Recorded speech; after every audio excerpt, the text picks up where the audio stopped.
मृगनयनी। वृंदावनलाल वर्मा। भाग 2। 5 दिन रंगपंचमी तक होली मनाने की प्रथा थी। किसी युग में 1 महीने तक मनाई जाती थी। जीवन के बोझों ने 1 महीने से घटाकर 5 दिन में सीमित कर दिया। अब 1 दिन भी दूभर था।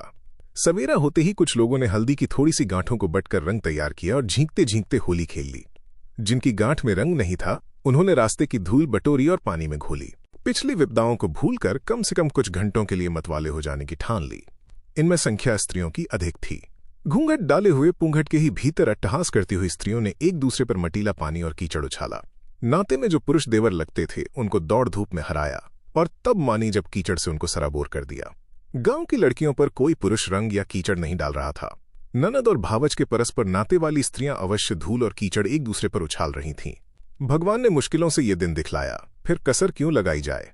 रंग हो तो रंग, गुलाल तो था ही नहीं तो धूल, रंग और गुलाल दोनों का काम सजाने के लिए तैयार थी। फिर से बसे हुए इस गांव में एक लड़की अपनी मां के साथ एक उजड़े हुए गांव से कुछ दिन पहले आ गई थी, परंतु गांव में लड़की की तरह रहने के कारण उस पर कोई पुरुष रंग या कीचड़ नहीं फेंक रहा था। तुम अभी तक साफ समूची बची बड़ी हो, लाखी। एक झोंपड़े के द्वार पर टटिया की ओट में खड़ी हंसती मुस्कुराती हुई लड़की से मिट्टी की काली कलूटी मटकियों में मिट्टी घोले हुए दूसरी हंसती हुई लड़की ने रास्ते में दौड़ लगाते हुए कहा। जिसको लाखी के संबोधन से चुनौती दी गई थी, वो ईर्ष्या की कसक से अन्य स्त्रियों को धूल और कीचड़ में सना हुआ देखकर अपने ऊपर आक्रमण किए जाने के लिए मुस्कानों से न्योता सा दे रही थी। टटिया को अधखुला छोड़कर लाखी भीतर धंस गई। ऊ निन्नी, हमारे कपड़े मैले मत करो।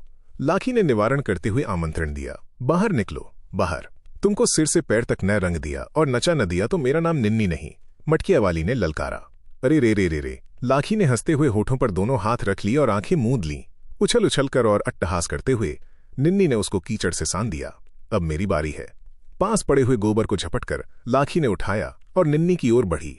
वे दोनों समवयस्क थीं, आयु लगभग 15-16 वर्ष, परंतु निन्नी बलिष्ठ और पुष्टकाय थी, लाखी दुबली और छरहरी। निन्नी गोबर के सत्कार से डरना नहीं चाहती थी। आओ आओ, इसी की कमी रह गई है, सो पोते देती हूं, निन्नी ने हंसते हुए कहा। लाखी सहमी नहीं, निन्नी से जा चिपटी। निन्नी ने लाखी के गोबर वाले हाथ को अपने एक हाथ की मुट्ठी में पकड़ लिया और दूसरे से गोबर छीनकर उसके माथे और एक गाल पर मल दिया। अरे रीरी, तुमने तो मेरी कलाई ही तोड़ दी, लाखी हंसी से कराही। निन्नी ने सोचा कुछ ज्यादती हो गई। लाखी को छोड़ दिया और मुस्कुराती हुई तनकर खड़ी हो गई। बोली, अच्छा, बुरा न मानो, तुम मुझे लगा दो जहां तुम्हारा जी चाहे, ऐसे नहीं, तुमको हराकर लगाऊंगी, तब तो बात है। लाखी ने गोबर वाली मुट्ठी को तानकर कहा। निन्नी हार नहीं सकती थी, परंतु वो हारना चाहती थी। भागने के बहाने 1-2 डग हटी। लाखी उस पर झपटी। निन्नी ढीली पड़ गई। लाखी ने लिपटकर उसके माथे और दोनों गालों पर गोबर पोत दिया, व्यास समेत पा लिया। लाखी खिलखिलाती हुई बोली, तुम्हारे गोरे गालों पर कैसा बैठा है? आहा हा, डिठौना सा लग गया, अब किसी की नजर नहीं लग पावेगी। तुम्हारे एक गाल पर लगने से रह गया है तो तुमको किसी की दीठ लग जावेगी, तो लगा दो, नहीं तो अपने हाथ से लगाए लेती हूं। बाहर चलो, कोई ना कोई लगा देगा। कोई कैसे लगा देगा? जो तुमको लगा सकता है वही तो मुझको लगा सकेगा। भावजे हैं बाहर और कुछ बहनें। तुम्हारी है कोई ननद? अरिहेष्ट। लाखी हंस पड़ी। निन्नी की बड़ी बड़ी आंखों में बनावटी रोष और होठों पर मुस्कान की फड़कन थी। लाखी की भी उतनी बड़ी तो नहीं, परंतु काफी बड़ी आंखें थीं, उनमें से हंसी झर रही थी। तुम्हारा ब्याह नहीं हुआ? लाखी ने पूछा। हम गुजरों में छुटपन में ब्याह नहीं होता, निन्नी ने उत्तर दिया और उससे प्रश्न किया, और तुम्हारा? लाखी ने नाही की। हम अहीरों में भी छुटपन में ब्याह बहुत कम होते हैं, और फिर आए दिन की आफतों में ब्याह की किसको सूझती है। झोंपड़ी के बाहर होली का हुल्लड़ मच उठा था। जिन्होंने सोचा था कि होली 2-3 घंटे ही खेलेंगे, उन्होंने अनजाने ही उसकी अवधि बढ़ा दी। निन्नी ने बाहर निकल पड़ने का आग्रह किया। लाखी तो चाहती ही थी। निन्नी ने आंगन में से डबले में धूल भरी और एक पुराने घड़े में से पानी उड़ेलकर अगले आक्रमणों के लिए सामग्री संजोली। लाखी ने थोड़ा सा गोबर हाथ में लिया। दोनों बाहर निकल पड़ी। ओट ले लेकर पुरुष भाग रहे थे। संभाले हुए घूंघटों को खोल खोलकर स्त्रियां हंसती हुई कीचड़ के लड्डू बना बनाकर पुरुषों पर फेंक रही थीं। पुरुष नाच नाच कर, फिरकियां खा खाकर उन लड्डुओं को पीठ पर झेल झेल ले रहे थे। एक स्त्री ने व्यंग्य किया, बड़े पुरुष बने फिरते हो, पीठ दिखा दिखा दे रहे हो। उस पुरुष ने अकड़कर कहा, तो लो, हम छाती पर तुम्हारे वार को लेंगे, और आंखों पर हाथ रखकर सामने खड़ा हो गया। उसके मुंह पर काफी गोबर और कीचड़ पुत चुका था, पहचान में आना कठिन था। स्त्री ने छाती को तक कर लड्डू फेंका, निशाना खाली गया। उई उई उई उई। पुरुष ने उसकी असफलता पर ठिठोली की। स्त्री ने दूसरा लड्डू कुछ निकट जाकर फेंका। वो छाती पर जाकर बिगस गया और लिपट गया। आहरे। पुरुष ने आहत होने का बहाना किया। अभी क्या हुआ है अटल लाला? स्त्री बोली, अभी तो मेरी मटकिया में और कई हथियार हैं। आंखों पर में हाथ हटाकर पुरुष ने कहा, अरे भौजी, तुम्हारे हथियारों का क्या कोई ठिकाना है? लाखी निन्नी के पीछे थी। धीरे से बोली, निन्नी, ये तुम्हारे भाई अटल हैं। कीचड़ और गिलाव में कितने सन गए हैं, पहचान में ही नहीं आते। अटल की दृष्टि लाखी के सुंदर गेहुए चेहरे पर गई। माथे पर गोबर का उल्टा पुल्टा तिलक सा लगा था और एक गाल पर छबा था। दूसरे गाल पर क्यों नहीं पुता, इसको देखने के लिए अटल ने लाखी पर फिर आंख फेरी। उधर क्या देखते हो लाला, ये लो। एक स्त्री ने कीचड़ का लड्डू फस से उसकी छाती पर रेल दिया। अटल ने एक स्त्री के पीछे अपनी बहन निन्नी को पहचान लिया और वहां से भाग गया। कुछ स्त्रियां अपने हथियार संभाले हुए उसके पीछे दौड़ी। कुछ और पुरुष पीठ दिखलाते भागे। वे अटल को छोड़कर इनके पीछे पड़ गईं। निन्नी और लाखी पीछे रह गईं। वे भी कीचड़ और गोबर के अस्त्र शस्त्र साधे हुए थीं कि किसी पुरुष की छाती, पीठ, सिर या कंधे को लक्ष्य बनाए, परंतु गांव की लड़कियां होने के कारण अपने को अशक्त पाती थीं। तुम भी किसी पुरुष पर चला दो, लाखी से न रहा गया। चला दो मेरे भाई पर, यही है ना तुम्हारे मन में? निन्नी ने चुटकी काटी। हूं, लाखी ने मुंह बिगाड़कर कहा। अकेले में मिल जाए तो मुंह पर गोबर का लड्डू मारूं, उसने सोचा। निन्नी हंसकर बोली, अच्छा जाने दो, मंदिर की तरफ चलो, वहां रसिए गाए जाएंगे। कौन गाएगा? हम, तुम सब। बाबा जी भी गाएंगे? क्यों नहीं गाएंगे, वो एक गीत गाते हैं, उसका रसिया मैं गा दूंगी। तुम गा सकती हो? हाँ, ऐसे ही। कितनी देर होंगे रसिए? माँ गाय को चरा कर आती होगी। चून पीसना है, फिर रोटी बनानी है, सो तो घर घर में यही होने को है। होली तो नित्य नित्य आती नहीं। चलो थोड़ी ढेर भूखे ही सही। वे दोनों एक हुल्लड़ की ओर बढ़ीं। हुल्लड़ मोड़ पर था। बहलोल भागा, सिकंदर भागा। कहते हुए कुछ लोग अटल के पीछे पीछे दौड़ रहे थे। अटल दिल्ली के बादशाह का अभिनय करता हुआ अकड़ के साथ कूदता फांदता जा रहा था। बीच बीच में धूल, छोटे छोटे कंकड़ और सूखे गोबर के टुकड़े पछियाने वालों पर फेंकता जा रहा था। दिल्ली वाले को वैसे नहीं मार पाया था तो यों सही।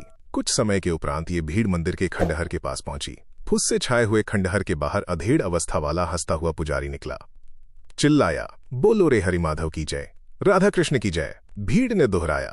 पुजारी बोला, मेरे पास थोड़ा सा लाल रंग है, बरसों से सेंध रखा था, नहा धोकर आओ। माधव के प्रसाद रूप थोड़े थोड़े छींटे सबको मिलेंगे, और मिठाई, पीछे से एक ने कहा। पुजारी हंस पड़ा। ये सिकंदर बोला, जिसने मिष्ठान की मांग पेश की थी, वो हंसता हुआ आगे आया। सिकंदर तो भाग गया, इन लोगों ने भगा दिया। मैं तो अटल हूं, उसने बतलाया। हाँ, अटल गुजर, जो अपने खेतों के साथ साथ राधा कृष्ण की खेती को भी रखावे। कैसे भूलूं? नहा धोकर आ जाओ, रसिया गाओ और कुछ मीठा पायो। पुजारी मन ही मन डर रहा था, कोई गोबर, कीचड़ या मिट्टी का लड्डू उस पर न ठोक दे। उन सबको वहां से टालना चाहता था। धीरे से लाखी ने निन्नी से अनुरोध किया, हुमक्कर एक लड्डू न तोड़ दो बाबाजी के पेट पर। निन्नी धीरे से हंसी, च्यूंटी लेकर निषेध किया। अरे नहीं, ये सब कहेंगी बड़ी फूहड़ है। वे सब यहां से टल गए, परंतु सीधे नहाने के लिए नहीं गए। बहुत दिनों का बंधा सेंधा हुआ मन फूट फूट कर बह बह पड़ रहा था। जाते जाते भी कुछ न कुछ उपद्रव करते जा रहे थे। अंत में स्त्री पुरुषों की दो टोलियां बन गईं। वे गाते गाते नदी पर पहुंच गए। दोनों दल दो घाटों पर जा पहुंचे। दोनों के बीच में नदी का मोड़ और एक छोटी सी टेकड़ी थी।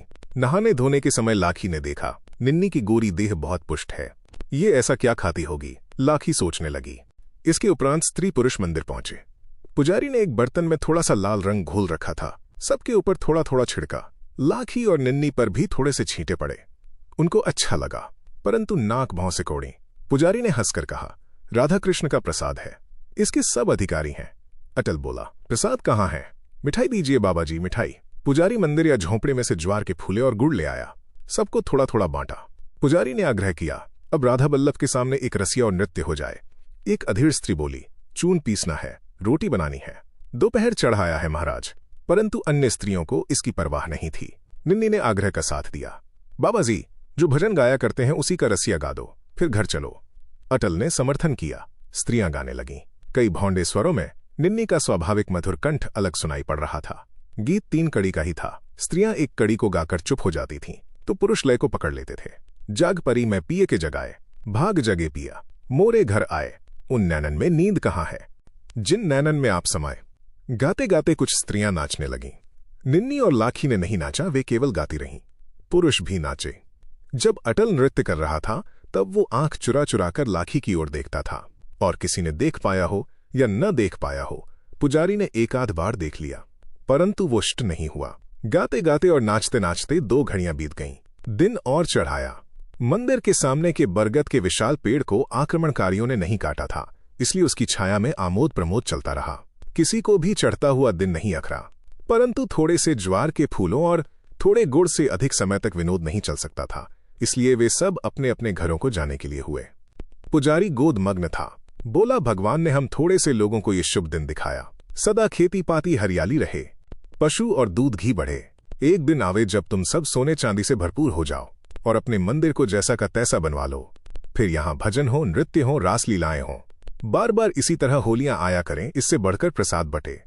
स्त्री पुरुष अपनी पुरानी व्यथाओं को भूलकर आने वाली व्यथाओं का सामना करने के लिए चले गए।